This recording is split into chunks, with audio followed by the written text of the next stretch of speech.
My happy place. I'm going to tell you about two of my happy places. It is no coincidence that the Happy Pillow is here, and I'm going to talk to you about Happy Valley, which is not in Colorado.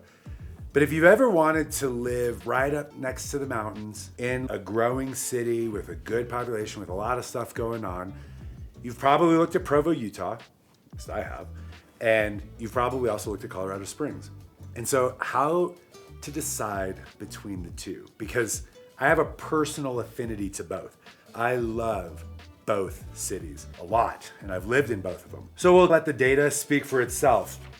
I even brought notes because I want to be giving you some of just the actual data, and some of it might surprise you. And then we'll see, it's gonna be really hard if I can actually choose the one that reigns supreme.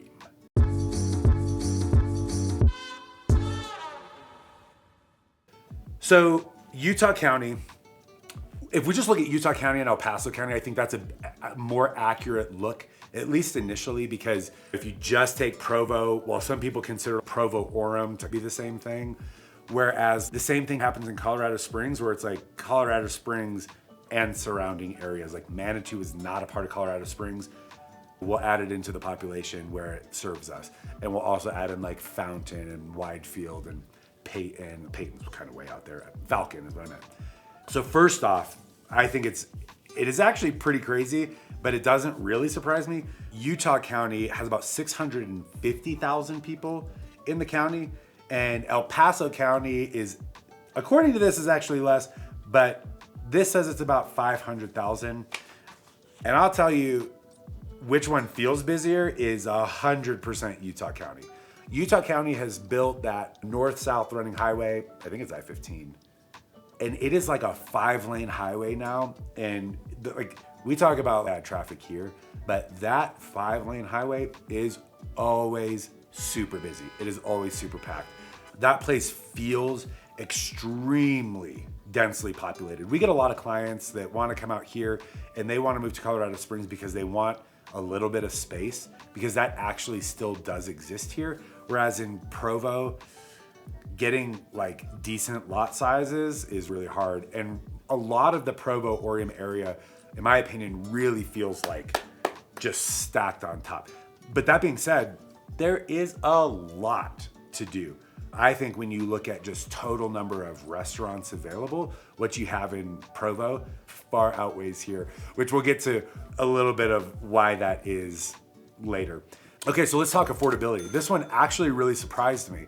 I personally thought that Utah was gonna be more expensive than Colorado Springs. Maybe that was dumb for me to think that, but Utah's just experienced so much wild growth. But as of right now in April, the median home price right now in Provo is like $435, and here it's actually closer to $450.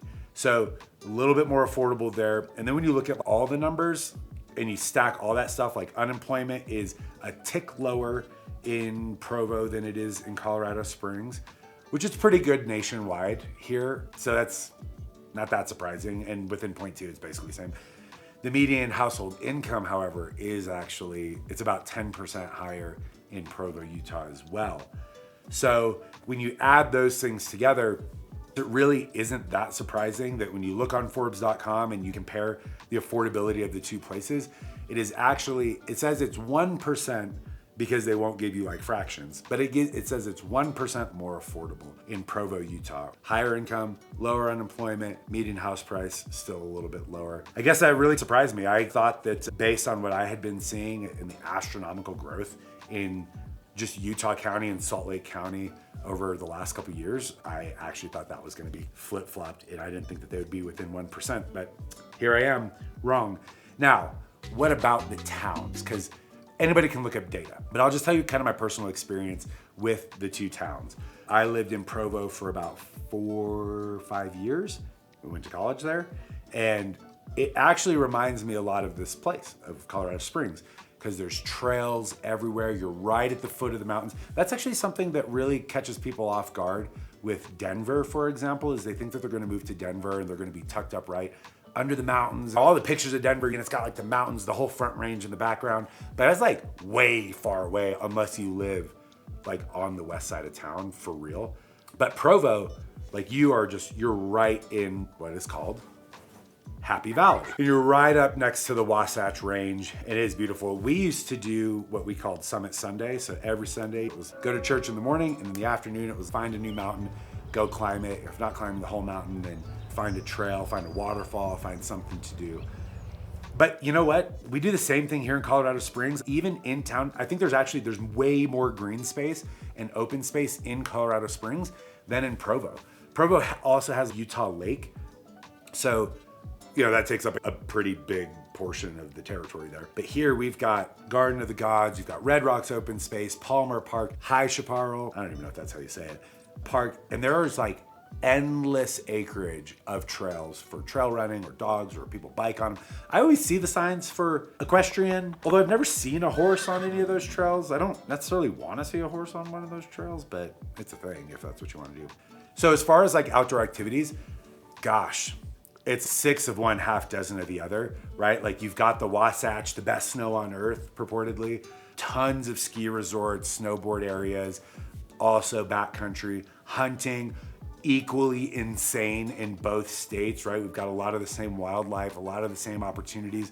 There's rafting in both, although I would say if you were to think of which place is rafting, I think Colorado would definitely, probably, most certainly take the lead on that. But Utah's just so crazy because one thing that's unique about Utah is like the landscape. So if I were to compare the two, which I am, if you were to compare the two, when you're in Provo, you can go like north up to Wasatch National Forest. It's mountainy, it's foresty, it's beautiful. You go to the northeast southwest and you've got like the salt flats, right? As you head towards Nevada that way. And then you go south and you got Zion, and then you go southeast and you've got Moab. It's just so crazy. Like the landscape from Provo, as you expand outwards, you just get such diversity of landscape, which leads to diversity of opportunity in the outdoors. Now, Colorado has more mountains and they're bigger, right? We've got all the 14ers, we've got insane rafting. I think we've got more climbing here that's available, but I feel bad for saying this, but it's almost like if you've seen one part of Colorado, you've seen it all, because it's all the same mountain range and they look different in different places. And I know I'm gonna get crucified for saying that. Colorado is like very homogeneous, generally speaking, in the look, whereas you get red rocks, flat, salt flats, and foresty and mountains. I think just Utah takes it there. And so from Provo, you just have a lot more opportunity within driving range. That's what I'm trying to get at. And then I think the last thing really is just what is the overall vibe? So I mentioned earlier, Provo has tons of restaurants. Now, I don't necessarily know if I would go as far as to say they've got a ton of like really incredible restaurants. Utah County, it's so business friendly. There are businesses that just pop up all over the place. And this is real. I am not making this up. Alcohol is not really a part of the culture there, right? Everyone knows that Utah is famously known for the amount of Mormons that are there. Like the Mormon headquarters is up in Salt Lake. And so what I noticed while I was there was that the Provo area, if we're not gonna do alcohol, we're not gonna have bars and like that type of nightlife, then what are we gonna have? And it's a big thing. A lot of Mormons are foodies, right? And so there's a lot of places to go eat. There's these interesting soda and cookie shops that pop up. I've never seen so many wildly successful dessert places as there are in the Provo area. Swig, oh my gosh. There's a donut shop that just opened recently. I'll tag them below because their Instagram pages are really incredible. So Delicious, that was the other one I was thinking of. Swig and So Delicious, they're like always battling for top dog in Utah. And here in Colorado Springs, I will say that our food scene is getting better. It is on the rise because there's a lot of effort going into revitalizing our downtown area. But if the downtown scene and a nightlife scene and bars and that type of diversity is more your thing, then definitely Colorado Springs takes it there. Provo, to me, I love Provo and I feel so alive every time that I go there, but I will tell you, I don't know of many other cities that are as college town as Provo, Utah. That is a college town, and the college town happens to be the Mormon College Brigham Young University.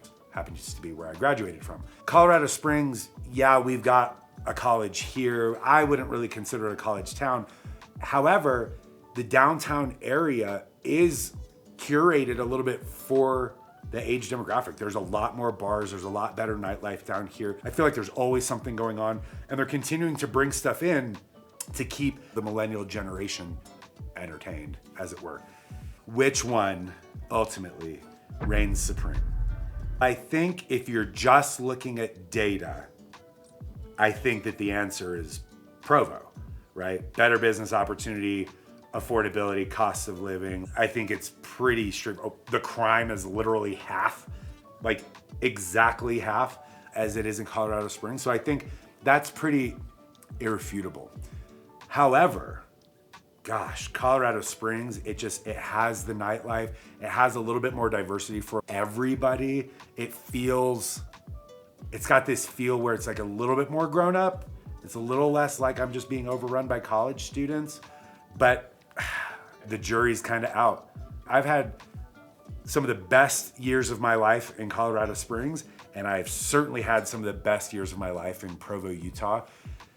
It's not the answer that you wanted to hear, but it's a toss-up. I don't think that you're wrong either way.